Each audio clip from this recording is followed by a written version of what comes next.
tell a little bit about myself first, and then talk about how I got to Tanzania, and then talk about our kids. Yes, we were talking about that because I met my husband in Tanzania. I actually wrote off men when I was 29 and said, it hasn't worked out.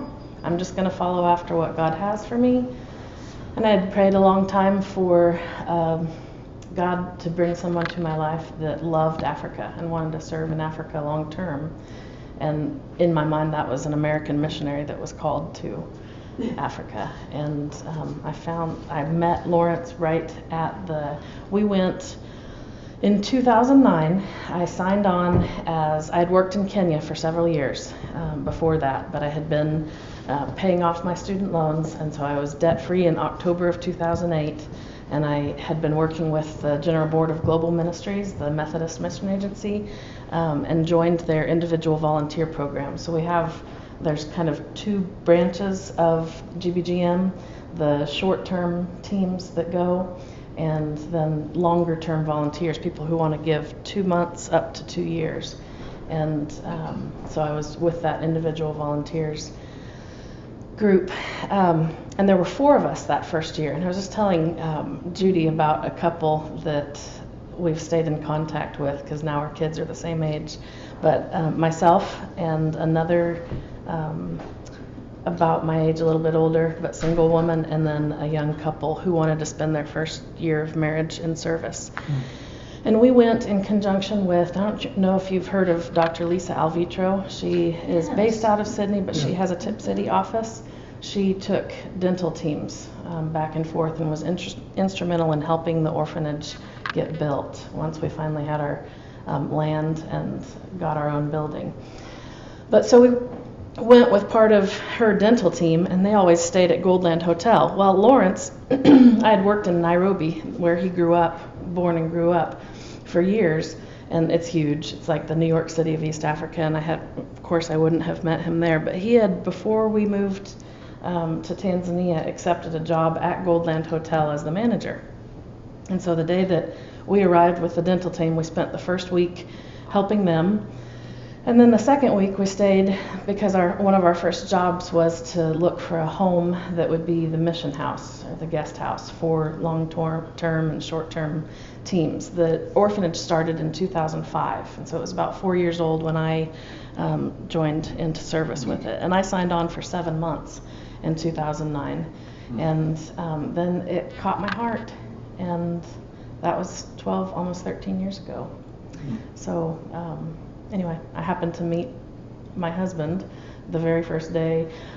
The immigration officer that signed us in as we crossed the border is now, as of June 1st, he'll officially be our director of the project. And then the hotel manager, where we first landed, is now integrally involved as well. But a little bit of the backstory about Angel House, it arose out of this community. And there was a man named Fred who lived kind of in the Troy area and had a pen pal from like the 1980s that he had found in a magazine from Tanzania, and they wrote back and forth for a number of years. And then Fred retired and wanted to go meet his pen pal who lived in Dar es Salaam. And so he made the trek to Tanzania. And I think they had written back and forth about each other's countries and homelands, so he knew some of what to expect, but I think he wasn't prepared at all for the depth of poverty and the depth of the orphan crisis. And so he came back to this area and started kind of pounding the pavement, going to churches and local businesses and saying, I think that we here in this community can do something and have something to offer. And so a couple of the first people to say, yes, we'll help with that, was the pastor at New Carlisle First United Methodist Church. And so that church was kind of the initial church to rally around, and soon reached out to Tip City UMC. And so those two churches have been kind of the foundation of our board for the last 15 years. And then as we've worked together with the General Board of Global Ministries and had individual volunteers that have gone and spent months at a time there, they come from all over the United States, and so we've been able to expand our board and pull from people who've spent a lot of time on the ground. And a couple of years ago started meeting, even before we had to, started meeting over GoToMeeting virtually, which is like Zoom. But it can be international too. And so we are incorporated as a 501c3 here in the United States. And we are also incorporated or registered as a non-governmental organization. They call it an NGO in most countries.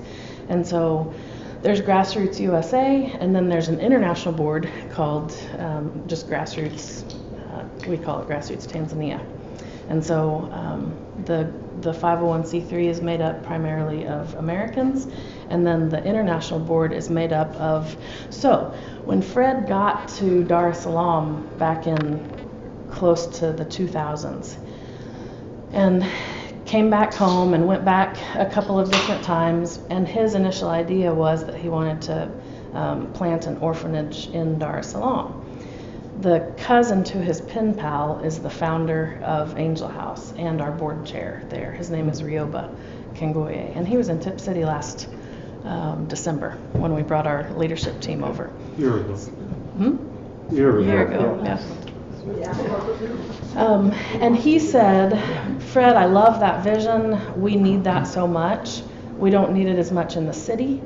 And so where people are really struggling are in the villages.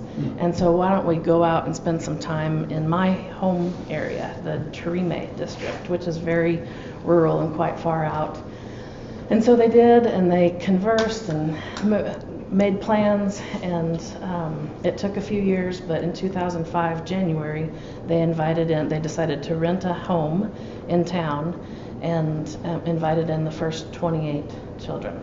And so then along the way, a local village that kind of how the structure works. And the reason that kids are orphaned, they're primarily still AIDS is a problem, and malaria, and then just kind of the third is a conglomeration of basically lack of access to medical care, or so if you can't get to a clinic, or maybe you can get to a clinic but you can't afford the medication. And so still they're just, one of our little girls lost her mom to diabetes. And it's hard to think that people are still dying of malaria and things that are treatable. So there are systems that still need help in addition to we are the grassroots level. But Gamasara village is about 5 miles outside of Tarime town, where the home was. The first initial house was being rented. And Gamasara reached out to the leadership of Angel House and said, we have an orphan crisis within our own village. Usually if children lose their parents, they go to an extended family member, aunt or uncle, grandparent, and if there's not that structure available, or they can't provide for them, then the village leadership is in charge of finding like a foster home for the child. Gamasara had so many orphans that they had maxed out the foster families that were able to take care of children. So they said, but they were rich in land. So they approached the Angel House leadership at that time, which was very young, and said, we know you're renting, we need help with our kids. If we gave you land, would you come and build your forever home in our place? We'll give you, it's about 36 acres. And that was a wonderful gift to the children. And so construction started on that in 2006. That young couple that I was talking about, when our first year, the other single woman took the primary aged kids. And I was a youth pastor as I was paying off my student loan, so I love middle school and high schoolers. And so I took that section. We were kind of liaisons to the schools. So they would go out from the home each day and go to learn. We would keep in contact with the teachers. And then the young couple helped with the finishing of the construction. It was up to the wall stage. So they had laid the foundation and then the bricks. And so trusses in the roof and the finishing out of that took place over the course of the year 2009, and it was finished up in November, and the kids moved out to where they live now. And so then along the way we we just got onto the power grid, which isn't even very reliable as it is, but last year. So for a long time we were on solar power. So there was a year or so after they moved in that we had to figure out the digging of the well and putting on solar power and generators. And then one day, so I'm corresponding with all of the schools and talking to all of our middle school and high school students. And sometime in the year, early 2010, their schools run on a calendar year. The boy that my now husband and I were sponsoring at the time, his name's William. He was a sophomore that year, and so he came home from school, and I said, "How was school today?" And he said, "It was fine." And I said, "Well, tell me about it. What'd you learn?" And he said, "Well, we only really learned history because we only had one teacher. And if I could provide an experience for anybody in the world, it would be to walk from Angel House, like put on their school uniform super early in the morning, very dark all the way up, about an hour and 15-minute walk. The school had about 1,000 kids. We're rural enough that if the government appoints teachers, often the teachers that get appointed to our rural area will say, "No, I'd rather work in town and take a job at a private school." And so often when that happens, it's up to the school board and the parents, kind of the PTO, to try and raise some funds to hire local teachers if they don't have enough show up. And a lot of the people that live in our area are subsistence farmers, and so they weren't able to rally, and so they really got stuck, and he had only had one teacher show up that day. And so for 1,000 kids at a school, he learned history. I mean, just one teacher. One teacher, yeah.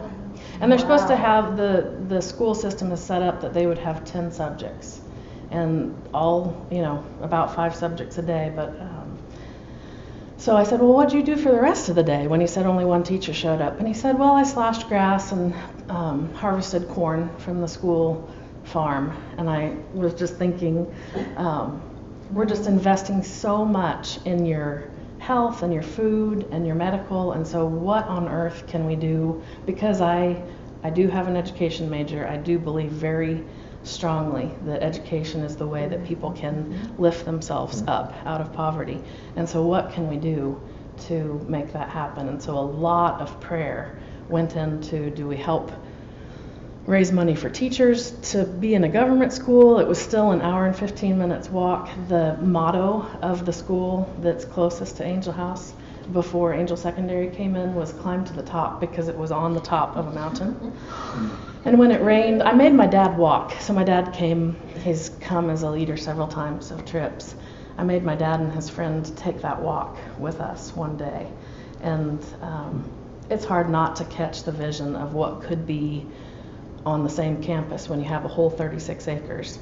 And so in the middle of 2010, we took a huge leap of faith and started the process of registering a school. And our need at that time, most of our high schoolers were, the high school was where we had the greatest need, and so we started with 9 through 12. The Tanzanian leadership wants it to be K through 12 plus VOTEC eventually. But we exist on our operating budget is based off of mainly child sponsors, individuals. Your church, if you're a Tip City UMC member, I counted them up last night, and your church has 11 individuals or families that sponsor. Laura has been sponsoring Roby Rongi, who's in the equivalent of 14th grade since she was in 6th grade. And so she's graduating from advanced level. It's the British system. And so our school on site is an ordinary level, which is like 9th through 12th. And then if you score well on your 12th grade exam, you go on to advanced level. So Roby's graduated and she's in her first year of college doing accounting. And so I mentioned last night at our opening ceremony, we just graduated our 22nd student from college or VOTEC. William, the one that I mentioned a little bit earlier, is one of those that we've hired back on staff. Mignani, who was always very good at business, started a wholesale food business and moved back to Treme, and Angel House buys all of their food wholesale from him now. He's the major contractor, and so it has been a labor of love.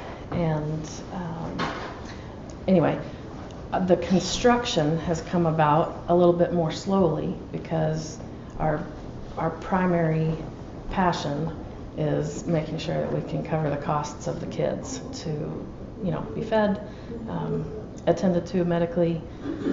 They've just instituted like a nationwide health insurance that we are eligible for as of last year, so that was very exciting to partake in.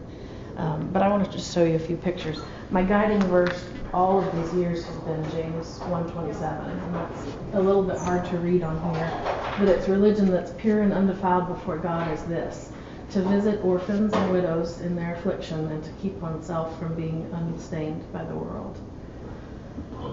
And God is so good to us and has been so good to us. So I'm just going to kind of give you a little tour, just a quick tour of what it would look like if you came on site. This is walking in the gate of Angel House and down a path. If you walk into Angel House, there's a big great room, so like our living room and then the dining room on the back side. And then there's a girls' wing, 12 rooms, and a boys' wing, 12 rooms. And they put, there's the capacity to have 84 children in the home if they put 2 bunk beds in each room. And they try to pair bigs and littles together. So if there's 2 in a room, the older one is responsible to make sure that the younger one does brush their teeth and make sure that the pencil's in the backpack and all of that. So like a sibling. Yes, right. Shelves for the clothing, so that's their typical room. They love their sponsors so much. I love this picture because this is on the girls' wing, let's put it that way. The boys' wing does not look quite as clean most of the time. I resemble that remark. It's true. But they love to write letters back and forth to their sponsors, and so that's what they use to decorate their room. So when they make their bed on their way to school each morning, they put out any picture or letter or card that anybody's ever written them, and that's their room decoration. This is Lawrence. So I told you a little bit about him already, so I'm just going to skip over him right now. Jackson and Naima are 2 that came about 5 years ago, and just a variety of reasons, even beyond. So we've gone a little bit past even just orphans that have lost their parents for like disease, into some kids are left on the front porch of a government building, and so one of the government officials will bring them in. Some have been abused, and so the school teachers reported it to the police, and the police have brought them in. These 2 were on the back of, we ride around on, sometimes I can't even think of the American word for something. We call them picky pickies, and they're like, I don't know, how many cc's would you say? Not 125 cc. 125 cc motorcycles. Okay. And everybody in Africa, not all the places have, they like skipped over the landline in a lot of places, but everybody has a cell phone. Even if you live very rural, you usually have a cell phone. Even if you don't have electricity, you go to market day on Sunday and you charge it up, and you may not leave it on. But these guys in town exist. They are a motorcycle taxi, so I can be out 5 miles from town at Angel House, and I call up my guy, Chim Billy, and ask him to come pick me up, and he drives from town and picks me up and takes me back in, even in the mud. And like, I prefer it to a car. Any car the only time that I had to actually break down and walk more and use the cars, the couple of times that I've been there and been pregnant, because it's hard to like bounce down the dirt road. Lawrence was like, you really need to stop riding picky pickies for a little while. But, these 2 were on the back of a picky picky. They lived about an hour from Angel House, and they were tiny, and their parents and them were all in the back, plus the driver of this picky picky, so you can imagine. And there was a head-on collision with a truck coming the opposite way on the road. So everybody flew off. The parents died instantly, and they were spared. And there's a different story and a different tragic circumstance for each of them. They went to live with their grandparents. Their grandparents are from a village where one of our teachers is like a village leader, and the grandparents quickly approached him and said, we don't even have enough food, much less the ability to educate them. And so he asked for a chance. The waiting list at Angel House used to be kept at Angel House, and so some of the initial kids have like ties somehow to people that our staff knew that needed help, and to try and work even more closely with the local government, we moved the waiting list to the local social welfare officer's office for the district, and his job is to know the neediest families. And so anyway, Jackson and Nema, and there are, I can't think of it right off the top of my head, but I think the Mickles at your church and another family are both sponsors of these two, this sibling pair. So, That's kindergarten. yes. So right now we have a kindergarten classroom and the 9th through 12th, and in our plans soon are eventually, like I said, it'll be K through 12. There's no daycare anywhere in the district, and so in addition to the preschool and kindergarten classroom, they're going to add daycare soon, and so that's our next construction project. You know, they have to wear school uniforms even from the get-go. One of the TIP teams that came outfitted our entire kindergarten when we were first building it with school supplies. Still using what you bought. Yeah. It's kind of nice to see. Oh yeah, it is. did that. And they learn it by rote. Everything's by rote. Mhm. And that stick that little kid had is used freely. Yeah, unfortunately. Yeah. A, B, C. Yeah, and otherwise. So along the way, so from the very get-go, in addition to local government, the Angel House staff reached out to the Methodist Church way back in 2001, I think. And the Methodist Church in Tanzania is tiny, but from the very beginning we had a Methodist pastor who was influencing that. And along the way we accept mission teams from any denomination, and so we have support from several pockets of people who are not Methodist, but we've worked with the Methodist Church. This is pastor, his like Levi, but they called him Levy, passed away a couple of years ago. And so they have managed to be able to, with the support of a Methodist church here in the United States, build up a Methodist church, Gamasara UMC, right around the corner from Angel House. And the leadership of Gamasara UMC is primarily the aunties or the staff of Angel House. And so that's been neat. So as the school got underway, the student body used to come and worship, and then it got too big. And so the Angel House kids worship at Gamasara UMC, and the student body worships at the dining hall that we've been working on building for a number of years. So that's the inside of the church.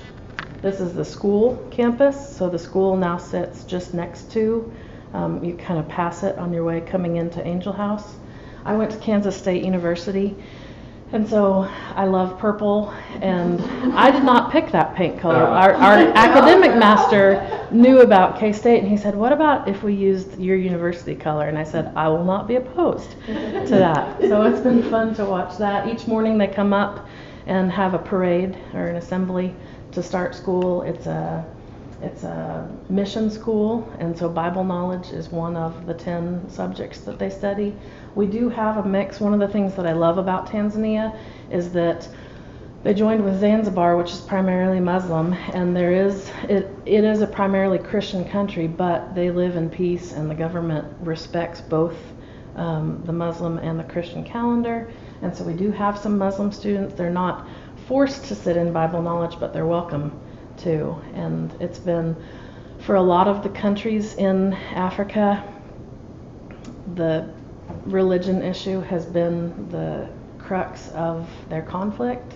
And so people ask me often when they're considering coming or supporting us about how peaceful it is. And that's one thing that I can be confident in, is that primarily there has been quite a bit of peace. Now, their president just passed away. Their president has largely ignored the fact that COVID exists for the last year and refused vaccines, and it's been heartbreaking to watch that happen. About 6 weeks ago he passed, and they said it was a heart condition, but everybody knows pretty sure that it was COVID. And so their vice president is a woman, and she stepped into power. So we're praying for that peace to continue, because it is very still a male-dominated society. But Larry was telling me the other day, I kind of lost track of the news for a few weeks after he had passed away and she had stepped into the presidency. I was saying, I hope that just changes their mind about the vaccines, and he said yes, she wants them. She's calling for them to come back, so that's a big win, in my opinion, for the country. Inside of a classroom, 50 students to a classroom. I was wondering how many kids you had. And that's like their homeroom, and they stay in that classroom except for lunch and breaks, and the teachers rotate around instead of how we do it here in the States. And they want to be there. Oh, they want to be there. We do. It's, So different. So you can have 50 kids in there. yeah. When they want to be there. Yeah. Most of them want to be there, but Well, yes, I guess, yeah. 99%. Sure. We do a lot of rainwater harvesting. Their seasons, instead of like the 4 seasons that we have, it's pretty much rainy season and dry season. And rainy season we get a lot of rain, and dry season we really need what we've harvested off of. And so it started small. That's another way that Dr. Alvitro got involved. She started asking dental clinics and people that she knew to sponsor a tank. And so a lot of the tanks have like Ohio-based dentists and orthodontists that have sponsored a water tank. But now all of like every roof space that we have on the property, save the new dining hall, is harvesting water. Like big rain barrels. Mm-hmm. Yeah. 2015, the gift of Advent at Tip City was a well for Gamasar Village, and that costs about $10,000. The rigs come from about 5 hours away from us, and Tip City raised $16,000. And so it was enough of a savings, because the rigs were already there, that we were able to install, I still get goosebumps, 2 wells. So one in the heart of the village, and then one at our school. So this is the one at the school. We took a picture. I asked Anna, who some of you have met before when she's been here, or the mom at Angel House, if she would go down to the village and take a picture and a video of people pumping, because it's still working beautifully and well used. And so I think that's going to be a part of maybe the worship service tomorrow. So you'll see that going strong. Livestock. You got a phone on you? Yeah. Are you vibrating? Sorry. No The problem. ears that haven't gone yet. Yeah, good. It's vibrating. I could hear the vibration. I can hear it. Yeah. Oh, that's cute. What is that? I don't know. That's a big So, leg. yeah, so they have a lot of agricultural efforts, livestock along the way. Oh, isn't that cute? And so they're learning good. I mean, we want them to be in class, and we want them to have all of the academic knowledge they possibly can, but there's also so much value in what they are teaching them on the farm too. So That's where our kids are lacking here. Yeah, and they sure It's are. all books. once my dad got on, like when he retired and got onto the ranch, he got pretty passionate about the fact that most Americans don't know where their food comes from. No. It's like such a separation between Oh, yeah. the grocery Kroger makes store, right? Yeah, Kroger does it. It's a Boneless, skinless chicken breast. So, but you know, before the kids started having their own livestock, eggs and dairy were on Christmas and Easter only. So the benefit to their nutrition, which is the benefit to their academics, and then it's a benefit to the school, because the school gets wholesale prices. If we have a bunch of eggs, more than the house can have, the school buys from us. sometimes it's hard. I've lived back and forth so long that I say us, and I still deem myself part of the leadership team in Tanzania. It's hard to like transition out to. That's fine. And now we live in a very, we bought a home the beginning of last year, about 90 miles south from my parents in Central Texas. And we moved back from East Africa and moved into our house January 20th. My hope is that we'll be able to live like 3 months there, 3 months here. One of my favorite things to do is bring people along with us, and I think there needs to be some kind of presence here to be able to formulate teams. So you're still involved then with the group? Are you working here to get more things sent there, or? I work, yeah, this last year I've continued to work full-time for the organization, but from here. So it's taken a lot of creativity on how to stay feeling connected from 8,000 miles away. But we're great. WhatsApp is one of the tools that we use, and our board meetings are virtual. So we have a communications team, and so there's a different person each day that's in charge of sending pictures and stories and trying to get our sponsors to still feel connected as we go along. This is how the school meetings used to look like when there was no dining hall. And so if the student body was to gather together, they would gather together, and that was fine during dry season. And during rainy season, it presented kind of a problem. And so the dining hall was started in 2016, I believe, and it's the biggest project that we've had. It is their multi-purpose building. It is what the gift of Advent for 2020 went towards the kitchen portion of. And those funds have just been deposited, and so we're going to send them over next month. And so here's a few pictures of kind of the progress, the foundation, kind of in proximity to like how big it is compared to, this is our administration block. And these are the science classrooms. The bazaar and the garage sales had a hand in helping with our science classrooms. And then this is the Form 1 and 2 block. It's 4 classrooms, 2 classrooms per grade. And then there's a Form 3 and 4 classroom here. So it's the biggest endeavor that we've taken a part of. This is Angel House. And then the girls' dorms are here. The boys' dorms are down there. I have a question. Yeah. You know, it's so weird. I love questions in the middle because I'm sorry. No, I love them because I worked with youth for so long that having like continuous eye contact and quiet audience is just still odd for me. So talk as much as you want. It's enjoyable to have that. So all those kids, not all of them live in Angel House. Correct. They come from the areas, surrounding areas. Is that what they can do? Yes. So the school has helped us to really extend our reach. And so the student body right now is 350, and about 20 students. So it's a conglomeration of kids growing up at Angel House, kids from the community who have the means to pay their own school fees, and then scholarship students from the surrounding area that wouldn't have the opportunity but get a scholarship. Do they walk to get to? We have a bus. Pay our kids to walk. I know. No, we have a school bus. Every parent wants their kids to be a boarding student in that culture and that society. Lawrence grew up in Kenya, in the city, and his parents, when he was 4th grade, said, okay, now you guys are all going, he has 2 brothers, now you guys are all going, so from 4th grade on, the parents want them to be out of the distraction of whatever's happening in town and in a rural place where there's less distraction and a lot of expectation. And so we can't build enough dorms for what we want. So there is a school bus that goes back and forth.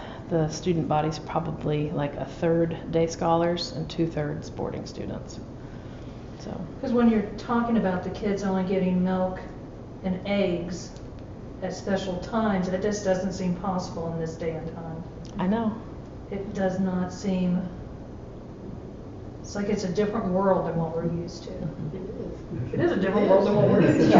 Yeah. But it just, I don't know. Do the families have a choice in between the government school and your school, or how does that work? Yeah, it's supposed to be free. The primary education is supposed to be free. There's some additional expense. Government schools are supposed to be free, and then there's like you have to buy your own desk and buy your school supplies, and so there's still some expense. Angel Secondary does charge, so a private school would have a higher tuition, and it's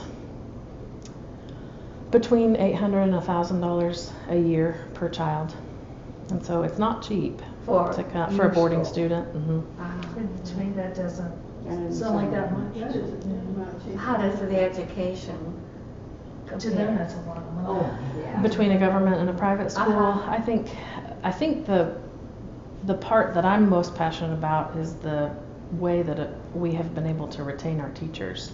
I think the teacher retention means continuous education. relationship with the Yeah, students? and knowing what's been taught before and where the students are. I think government schools have such a hard time retaining their teachers because sometimes the government can't afford to pay them, and so then they go look for other jobs. We shut down in the middle of last year. The government shut down schools for 3 months, and so we had a big fundraiser to help keep our teachers on payroll so that they wouldn't spread out all over the place looking for other jobs and might not come back. But as far as the quality of education and information is comparable, do you think, or? Between government and private, Uh-huh. yeah, comparable. So the government schools are, People can go through a government school and still pass their exams and do well. okay, that's what I was themselves. getting at. Yeah. Not as, but I read a statistic. The United Nations puts out, and I don't know where we are. I've probably passed my time too, and so I'll flip through a few more real quick, and then we can just talk if there are any other questions. The United Nations puts out like country by country reports, and I don't know if it's every year, but I read some statistics about Tanzania, and as of a few years ago, only 24% of females and 26% of males went into secondary level education. And so a quarter of the country is, and the way that their school system works from kindergarten up through the end of middle school, the instruction's all in Swahili. And then when they hit high school, all of the language of instruction and all of their exams are in English all of a sudden. And so it's a huge language acquisition period for really their first and second and third years, and all of the content is building on each other. And so one of the ways that Angel House has tried to better serve our kids is to send them to a private, like an English medium school, so that they can, because their minds are ripe for language when they're little. And so they can struggle with that when the content's a little bit less demanding, and then by the time they reach high school, do well. And so right after we had built Angel Secondary, a lot of those kids had to take a secondary or a tertiary. They didn't do very well on their 12th grade exam because their foundation from secondary school hadn't been strong. But the longer the school has continued on, the more the strong foundations they have, the better they've done. So we have a tailoring shop. It is closed down right now because the school inspectors came in last year to our kindergarten classroom and said, your space isn't big enough, we're going to shut you down if you can't provide a bigger space. And so we had just managed to build a new tailoring shop because we needed new space for our tailoring shop. And so temporarily the kids are learning kindergarten in the tailoring shop before we can get the kindergarten built. But Rod and Ann Garner, originally from TIP, they lost their daughter Ellen in 2013, and she was in fashion design, and they've given generously it's the Ellen Garner Memorial Tailoring Shop. And so they give a little each month to help us cover the cost of the local seamstress and tailor that help teach the kids. And so they've made their own shirts. There's an attorney that came on a mission trip one time, and she is an estate planner, and so she orders fabric envelopes from the kids' tailoring shop so that she can put documents to give to her clients in. So just kind of a variety of things. So this was the school building before, that's where the dining hall is now. But this is the school side and the kids' house, and then the girls' dorms, And there's a house called the Guardian House that was originally put up for Angel House staff. Now the person who's been on staff that would be living in it for the past couple of years, who is transitioning to our director, already has a house pretty close by, and so that's turned into our mission house or our guest house.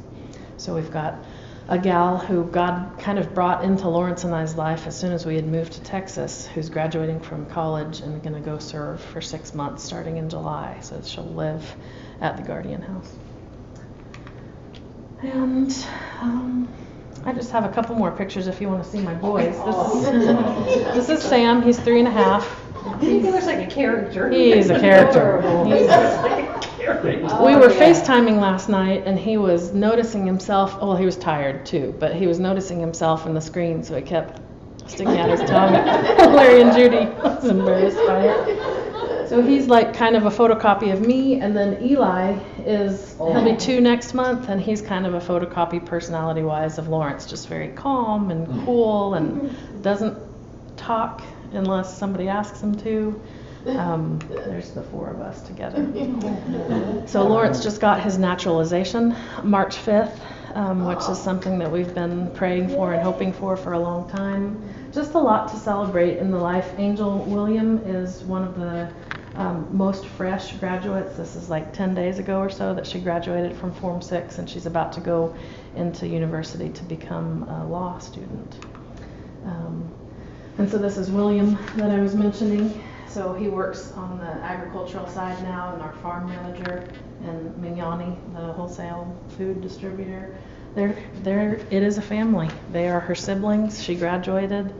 The staff and the kids went down. Today was Boki Muita, one of our other graduates, send-off for her wedding. So that was an exciting day in the life of Angel House.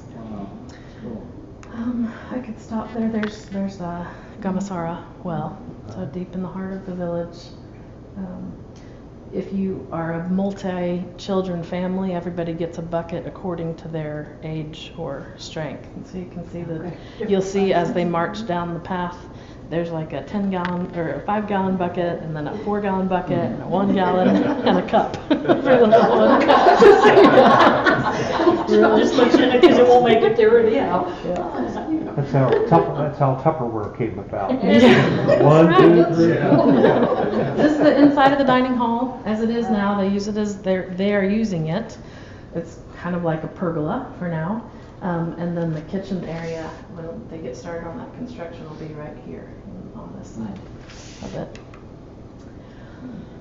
The last TIP team that came helped us build shelters for studying and picnic tables. And so the day I came, Thursday afternoon, they sent a picture of this as our kindergarten class having, there they have tea time at 10, but if you're little, you have porridge at that time. So still being well used. Anything else? Yeah, any questions? Okay, so a couple of, I would request your prayers, because we were talking the other night about how it's easy to celebrate, and yet there's still So much to do. And a lot of need too. And so one of our big prayers right now is to be able to strengthen both the board in Tanzania and the board here in the States. And so we're really praying. We kind of filled up our board with a few more women, and so we're really looking for a few additional board members. With Larry was on the board for a long time, and so imagine all of the he's now still serving on the international board, but has stepped off of the nonprofit board. So we're looking for, he's like the equivalent of 5 people. So pray for that, because it's so much, like we want to do so much, and in order to be able to articulate and we communicate very well with the Tanzanian leadership team, but in able to articulate where we want to go in the future and make good plans that people can understand and develop good budgets. We need some more leadership on our grassroots board here in the United States. So I would ask for that prayer request. Any other questions? You ought to go and see it. Please come see it. So you started with one building. Mhm. How many buildings do you have now? Look like a zillion of them up there. Yeah. You're starting to point out to all these different different- buildings. yeah. It's like, I remember seeing it. in a very short period of time. Yeah. That's amazing. It is. But All God of- is good. In a period of 12 years, all of those buildings have been built. Yeah. Or 14 if you go back to the time of construction, but in terms of completion, 2009 was the first building. 12 years. So Angel House is the orphanage. Mhm. And what's the school? It's called Angel Secondary. It's Angel Secondary. So, as you were identifying the buildings on the campus picture, Angel House is the original The orphanage. green roof. Yeah, we can go back a little bit. And then there's additional dorms that are part of the orphanage, or is that dorms for the boarders at Yeah, school? dorms, because teenagers are teenagers everywhere. We have the boys, and we don't have a school fence yet. We will implement that at some point, but the boys' dorms are on the back left side of the property.